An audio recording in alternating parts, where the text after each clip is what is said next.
दोस्तों एक सवाल। अगर कोई आपको $2 बिलियन दे और बदले में कहे कि यार मेरे दुश्मन को खत्म कर दो, तो आप क्या करोगे? ये कोई स्टोरी नहीं है, मूवी का सीन नहीं है। ये 2026 की रियल स्टोरी है दोस्तों, और रियल पॉलिटिक्स है। ईरान और अमेरिका के बीच का जो वॉर है वो आज 19वें दिन में है। लेकिन आज मैं वॉर के बारे में बात नहीं करूंगा, हम लोग बहुत बात कर चुके हैं। आज मैं उस आदमी की बात करूंगा जिसकी वजह से ये वॉर हुई। जो आदमी अमेरिका की गवर्नमेंट में ऑफिशियली कुछ नहीं है, लेकिन उसकी प्राइवेट कंपनी में सऊदी अरेबिया ने $2 बिलियन लगाए हैं। उस आदमी का नाम है, चलिए उस आदमी का नाम थोड़ी देर बाद बनाते हैं, ठीक है? लेकिन ये पूरा वीडियो देखिएगा क्योंकि ये वीडियो बहुत इंपॉर्टेंट होने वाला है दोस्तों। और मैं हूं संदीप भटनागर और आप देख रहे हैं मेरा यूट्यूब चैनल भारत की भाषा विद संदीप भटनागर। चलिए, आज का ये एपिसोड दोस्तों बहुत ज्यादा इंपॉर्टेंट होने वाला है। आज मैं आपके सामने पूरी एक चेन रखूंगा कि एक प्राइवेट बिजनेस डील से शुरू हुई, एक फैमिली कनेक्शन से गुजरी और एक पूरी वॉर तक पहुंचेगी ये कहानी। और ये स्टोरी मेरी नहीं है, ये स्टोरी है वॉल स्ट्रीट जर्नल ने ब्रेक की थी, न्यूयॉर्क टाइम्स ने कंफर्म की है और वॉशिंगटन पोस्ट ने भी इसको गहराई से डिस्कस किया है दोस्तों। और ये कोई कॉन्स्पिरेसी थ्योरी नहीं है, ये डॉक्यूमेंटेड रियलिटी है दोस्तों। तो चलिए दोस्तों शुरू करते हैं। आज हम इसमें 3 जवाब देंगे। पहला, कि ये बंदा कौन है, सऊदी अरेबिया से उसकी डील क्या है और वो डील कितनी बड़ी है। दूसरा, उस डील का और इस वॉर का कनेक्शन क्या है, डॉट्स कैसे कनेक्ट होते हैं। और तीसरा, ये हम समय कि एक सिटीजन की तरह ये हमको क्या सिखाता है और हिंदुस्तान के लिए इसमें क्या है। अब बीच में कभी कभी आपको वॉर के बारे में भी मैं डिस्कस करूंगा इसमें, लेकिन आज का असली किरदार है सिर्फ और एक सिर्फ, और वो नाम मैं बता रहा हूं, जैरेड कुशनर। और ये है ट्रंप के दामाद। अब एक सेकंड के लिए पूरे जो वॉर है इसका बैकग्राउंड समझते हैं। देखिए, 28 फरवरी 2026 को स्टार्ट हुआ, फुल स्केल अटैक हुआ। 19 दिन में एक तरीके से देखा जाए तो ईरान की पूरी लीडरशिप खत्म हो गई। जितनी सीनियर लीडरशिप थी प्रैक्टिकली खत्म। खोमैनी से लेके लॉर्ड जिगनाई तक सब मारे गए। 1400 से ज्यादा सिविलियन मर गए। स्टेट ऑफ हॉर्मुज बंद हो गया। ये सीरियस है। ये वर्ल्ड वॉर 3 का आप इसको नाम दें या ना दें, लेकिन ये बहुत सीरियस है और पूरी दुनिया को बहुत सीरियसली सोचना चाहिए कि ये वॉर है या एक फैमिली की तरफ से किया गया एक पूरे वर्ल्ड पे अत्याचार है। और इस पूरी जो कयानात है उसको तहस नहस करने के लिए एक आदमी खड़ा हुआ है और उस आदमी का नाम है डोनाल्ड ट्रंप। और किसके लिए?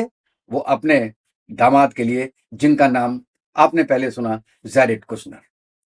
अब दोस्तों, अब बताते हैं कि क्यों मैं ऐसा बोल रहा हूं। जैरेड कुशनर न्यूयॉर्क का ये एक रियल एस्टेट बिजनेसमैन है, ठीक है, दामाद भी है और साथ में रियल एस्टेट बिजनेसमैन भी है। 2009 में इन्होंने इवांका ट्रंप से शादी की थी, ठीक है, तो उन्होंने डोनाल्ड ट्रंप के दामाद बन गए।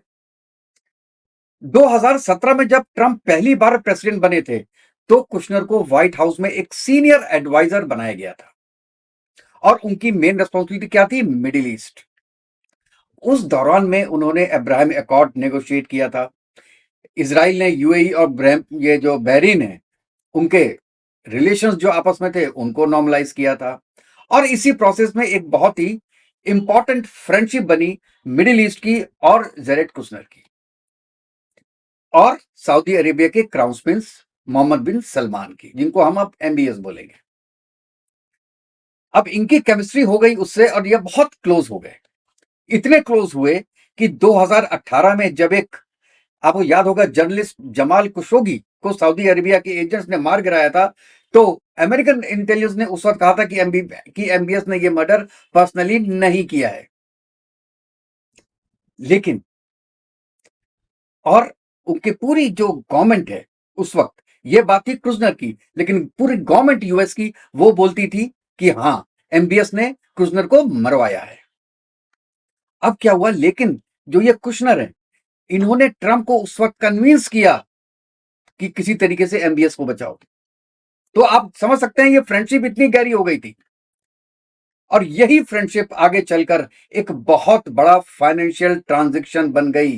अब यहां से दोस्तों ध्यान दीजिएगा, ट्रंप की ट्रंप खत्म हो गई, कुशनर वॉशिंगटन से बाहर निकले और उन्होंने एक प्राइवेट एंटिटी फर्म शुरू की जिसका नाम था एफिनिटी पार्टनर्स। उसका स्टेटेड पर्पस क्या था कि इजराइल की जो टेक कंपनीज हैं उनमें इन्वेस्ट करना, लेकिन वो कंपनी चलाने के लिए पैसे चाहिए थे। तब कुशनर गए सऊदी अरेबिया, यहां उनकी मुलाकात हुई किससे भाई? पब्लिक इन्वेस्टमेंट फंड से, यानी पीआईएफ। पीआईएफ जो है वो सऊदी अरेबिया का एक सॉवरेन वेल्थ फंड है, और ये डायरेक्टली एमबीएस की देखरेख में चलता है। अब सोच रहे हैं दोस्तों क्या कहानी है। और वॉल स्ट्रीट जर्नल ने भी रिपोर्ट किया है कि पीआईएफ ने एफिनिटी पार्टनर्स को $2 बिलियन दिए और उसमें इन्वेस्ट किया। पूरे जो फंड का साइज था वो 3 बिलियन था। मतलब सऊदी गवर्नमेंट का पैसा सीधे ट्रंप के दामाद की प्राइवेट कंपनी में। अब यहां एक सेकंड रुकते हैं। सऊदी अरेबिया हिस्टोरिकली इजराइल की सबसे बड़ी विरोधियों में से एक था, और उसने 2 बिलियन इन्वेस्ट किए इजरायली कंपनीज में कुशनर के जरिए। अब आप समझ रहे हैं, ये एक नॉर्मल इन्वेस्टमेंट नहीं था, ये एक बहुत साइलेंट मैसेज था, एक अनस्पोकन डील थी कि हम बेटा तुम्हें पैसे दे रहे हैं, लेकिन जब जरूरत पड़ेगी तुम हमारे काम आओगे।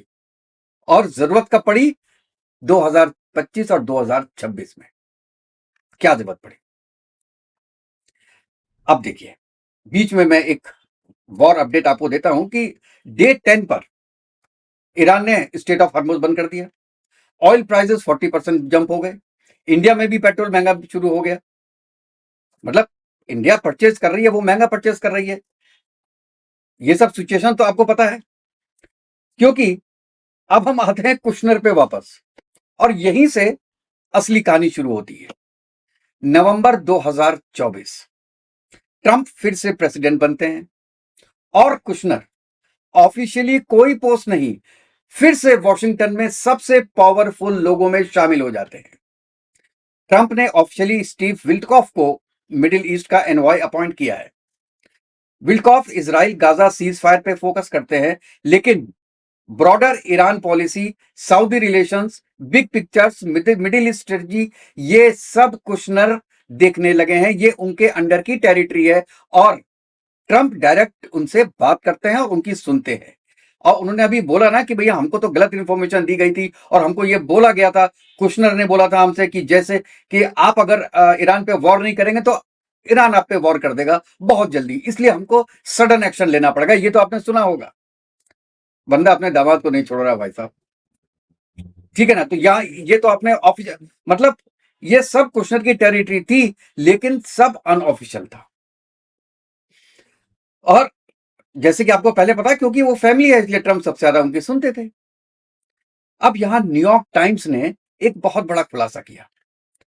जब कुशनर ऑफिशियली अमेरिका की मिडिल ईस्ट पॉलिसी में इन्वॉल्व थे ना, उसी दौरान वो सऊदी से अपने प्राइवेट कंपनी के लिए और ज्यादा बिलियंस की मांग कर रहे थे। मतलब एक साथ वो दो काम कर रहे थे, एक तरफ अमेरिका की फॉरेन पॉलिसी चला रहे थे, दूसरी तरफ उसी सऊदी अरेबिया से अपनी कंपनी के लिए फंडिंग मांग रहे थे। अब ये सोचो, क्या कोई भी इंसान जिसकी कंपनी में सऊदी ने $2 बिलियन लगाए हों, क्या वो सऊदी इंटरेस्ट के अगेंस्ट कोई एडवाइस दे सकता है? जवाब आप भी जानते हैं, बिल्कुल नहीं। और अब आते हैं इस पूरी स्टोरी के सबसे इंपॉर्टेंट हिस्से पे दोस्तों। ये वॉशिंगटन पोस्ट की रिपोर्ट है, और उन्होंने रिपोर्ट किया कि अमेरिका की एक अपनी इंटेलिजेंस एजेंसी में से एक ऑफिशियल, जो वहां पे एक असेसमेंट किया गया। असेसमेंट ये था कि ईरान अगले एक डिकेड तक, सुनिए मेरी बात, अगले एक डिकेड तक अमेरिका के लिए डायरेक्ट मिलिट्री थ्रेट नहीं है, यह चीज ऑफिशियल थी। अमेरिका के अपने इंटेलिजेंस प्रोफेशनल का यह रिपोर्ट थी, फिर भी वॉर हुई।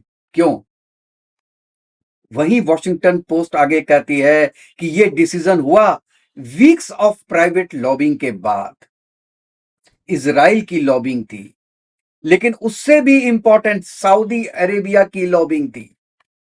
सऊदी अरेबिया के प्रिंस एमबीएस ने ट्रंप को पर्सनली मल्टीपल कॉल्स किए मिलिट्री एक्शन के लिए। ये एक, अब इन सबको आप जो है वो अगर एक साथ देखते हैं तो एमबीएस ने कुशनर की कंपनी में $2 बिलियन लगाए। कुशनर ट्रंप के most trusted unofficial Middle East adviser हैं।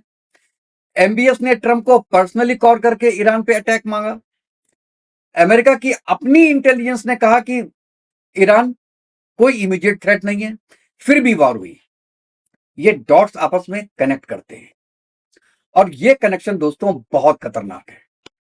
एक अमेरिकन कमेंटेटर ने इससे भी सटीक तरीके से बात कही कि सऊदीज ने डिस्कवर किया है कि अमेरिका की आर्म्ड फोर्सेस को रेंट करने का प्राइस है। सुन रहे हैं आप?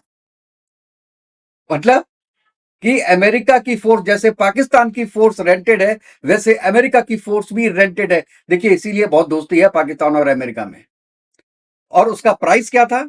उसका प्राइस है जेरेड कुशनर का $2 बिलियन का इन्वेस्टमेंट फंड। यह बात सोचिए कि दुनिया की सबसे powerful military American tax payer के पैसे से चलती है, उसे एक प्राइवेट बिजनेस डील के लिए, एक फॉरेन कंट्री के एजेंडा के लिए यूज किया जा रहा है या जा सकता है। क्या यह कॉन्फ्लिक्ट ऑफ इंटरेस्ट नहीं है? वो उससे भी बड़ी बात है ये कि एक अमेरिकन जो डेमोक्रेसी का है उसका मजाक बनाया है। क्योंकि सऊदी अरेबिया ने बोला था कि ईरान न्यूक्लियर पावर बनने वाला है। अगर ईरान न्यूक्लियर पावर बना तो या तो अमेरिका हमको न्यूक्लियर आर्म बनाए, लिख के दे ये बात, नहीं तो हम भी बनाने की कोशिश करेंगे और हम भी बनाएंगे। यहां पे बात हो गई कि अगर और नहीं तो कुशनर साहब आप तो गए, या तो ट्रंप से ये लिखवा के दो या तो मेरे $2 बिलियन वापस करो। कुशनर साहब फंस गए कि अब क्या करें। उन्होंने कहा कुछ नहीं यार, सबसे बड़ी बात हमारे फादर इन लॉ, सबसे अच्छा काम ये करो कि न्यूक्लियर का खत्म ही कर दो। तो लास्ट ईयर पूरा ट्राई कर दिया था, B2 बॉम्बर डाल दिए। उसके बाद भी अंदर से संतुष्टि नहीं हुई कि यार हो सकता है कि ये दोबारा बनाए, क्योंकि ईरान चुप चुप बना लेता, लेकिन उसने कहा कि हम जो है वो डेवलप कर सकते हैं यूरेनियम को, हम उस लेवल पे ला सकते हैं 60% पे। क्या था? और कोई रास्ता था नहीं, और कोई रास्ता ट्रंप के पास था नहीं अपने दामाद को और बेटी को खुश करने के अलावा। क्या करता हूं? देखिए, उससे मैं ये बात बिल्कुल नहीं बोल रहा हूं कि this is the only reason multiple है। एक तो यूएस कभी भी नहीं चाहेगा, और आपका इजराइल कभी भी नहीं चाहेगा, पूरा गल्फ कभी भी नहीं चाहेगा कि ईरान के पास न्यूक्लियर आर्म्ड हो। वो कुछ भी करने को तैयार होते हैं इसके बारे में, ये बात तो फैक्ट है। लेकिन टाइमिंग, जब आर्मी कह रही है कि अगले 20 साल तक या 10 साल तक हमें कोई डर नहीं है ईरान से, तो फिर ये टाइमिंग क्यों चुनी? ये टाइमिंग इसलिए चुनी क्योंकि सऊदी अरेबिया ने पैसे वापस मांग लिए थे कुशनर से कि आप कुछ काम कर नहीं रहे हो साहब हमारा, और हम और भी पैसे देंगे लेकिन हमारा ये काम करो। काम तो आपको करना है, आज नहीं तो कल अटैक करना है ईरान पे, तो कल ना सही आज सही, आज करो। जो काम कल करना है वो आज निपटाओ। और उसके चक्कर में आप ये देखिए कौन कौन नहीं मर गए। पूरा टॉप लीडरशिप ईरान की खत्म कर दी, और यहां तक कि अमेरिका अब अकेला पड़ गया है। अब सोच रहे होंगे ट्रंप कि यार ये मैंने क्या कर दिया। उसके बारे में मैं अलग से एक वीडियो बनाऊंगा कि क्या मोज़ैक फॉर्मूला है ईरान का और क्यों बचे हुए हैं अभी तक। And that is a very very fantastic mosaic formula जो है वो मुझे लगता है कि उसका कुछ परसेंटेज इंडिया में भी अडॉप्ट करना चाहिए, लेकिन वो मैं बताऊंगा आपको अगले अगले वीडियो में। लेकिन फैक्ट ये है कि आज अमेरिका के साथ अमेरिका भी नहीं खड़ा है। जितने भी नाटो कंट्रीज है सबने मना कर दिया साथ में देने के लिए। यूके ने, फ्रांस ने, जर्मनी ने, स्पेन ने, अब तो ऑस्ट्रेलिया ने भी, सऊदी अरेबिया, ये साउथ कोरिया ने भी कहा भैया हम आपके साथ नहीं है। नेटो का मतलब क्या है कि जब कोई आप पे अटैक करेगा तब हम आपको बचाने आएंगे। यहां तो आप किसी से बिना पूछे खुद जाके अटैक कर रहे हो ईरान पे, तो आपके साथ हम क्यों आए? जो क्लॉज 5 है नेटो बुकलेट का, उसके हिसाब से आपका कोई फर्ज बनता नहीं। अब ट्रंप कुछ भी बोले, लेकिन इंटरनल वो समझ गए हैं कि अब वो फंस चुके हैं। वॉर तो जीत जाएगी यूएसए, वॉर तो जीत जाएगा। उसके सामने ईरान क्या, इस समय दुनिया का कोई कंट्री भी टिक नहीं सकता है। लेकिन अमेरिका भी बर्बाद हो जाएगा, या इतने नीचे चला जाएगा कि उसको ऊपर आने में टाइम लगेगा। मैं नीचे पैसे के बारे में भी बोल रहा हूं, और दूसरा, जो अमेरिका अपनी इज्जत खो रहा है, जो अपने पार्टनर से विश्वास खो रहा है, वो विश्वास अमेरिका का पनपने में सालों सदियां लग जाएंगी दोस्तों। और आज जो उसके अगल बगल बच्चे घूमते थे, उसमें शायद एक या दो कंट्री ही रह जाएं। एक पाकिस्तान रह जाएगा, दूसरा मुझे पता नहीं, नाम नहीं याद आ रहा। कोई दूसरा कंट्री आप बताइए कौन है जो आंख बंद करके अमेरिका का साथ देगा? मुझे नजर नहीं आ रहा, क्योंकि पूरा यूरोप अलग हो चुका है। एशिया में कोई ऐसा कंट्री है नहीं, पाकिस्तान को छोड़ के ऑफ कोर्स। तो कहां है अमेरिका? केवल अपनी पावर पे, अपने डिफेंस इक्विपमेंट की बल पे आप जंग तो जीत लेंगे, लेकिन आप न दिल जीत पाएंगे, ना अपने जो खोए हुए आपके फ्रेंड्स हैं आप उनको रिगेन कर पाएंगे दोस्तों। तो अब ये देखिए, आप ये देखिए कि ये आज का नहीं है जो अमेरिका कर रहा है। 2003 में इराक वॉर में भी यही हुआ था कि ऑफिशियल रीजन क्या था कि वेपन ऑफ मास डिस्ट्रक्शन बना रहे हैं। असल में वहां पे ऑयल था, कुछ नहीं था, तो द रीजन वाज ऑयल। और अच्छा, उसमें देखिए वाइस प्रेसिडेंट जो डिक चैनी था, उन्होंने पूरी ये बात बोली थी कि इराक के रिकंस्ट्रक्शन में अरबों डॉलर खर्च हुए हैं, और वो जितने भी कॉन्ट्रैक्ट हैं वो सब यूएस की कंपनी उसको मिले। तो ये अमेरिका का फायदा हुआ। अफगानिस्तान में 20 साल की वॉर की, और वहां पे भी यूएस के जो प्राइवेट डिफेंस कॉन्ट्रैक्टर्स हैं उन्होंने खूब पैसा कमाया। पैटर्न यहां पे भी वही है, हर बार एक नोबल रीजन लेके आ जाता है, लेकिन हर बार उनका इंटरेस्ट एक प्राइवेट फाइनेंशियल इंटरेस्ट होता है, और हर बार आम लोग मरते हैं, पॉलिटिशियंस और बिजनेसमैन मुनाफा कमाते हैं। और ईरान वॉर में भी खमनाई मरे, लारीजानी मरे, 1400 से ज्यादा सिविलियन मरे, और जरेद कुशनर वॉशिंगटन में बैठे हुए हैं, अपनी नेक्स्ट सऊदी मीटिंग का इंतजार कर रहे हैं दोस्तों।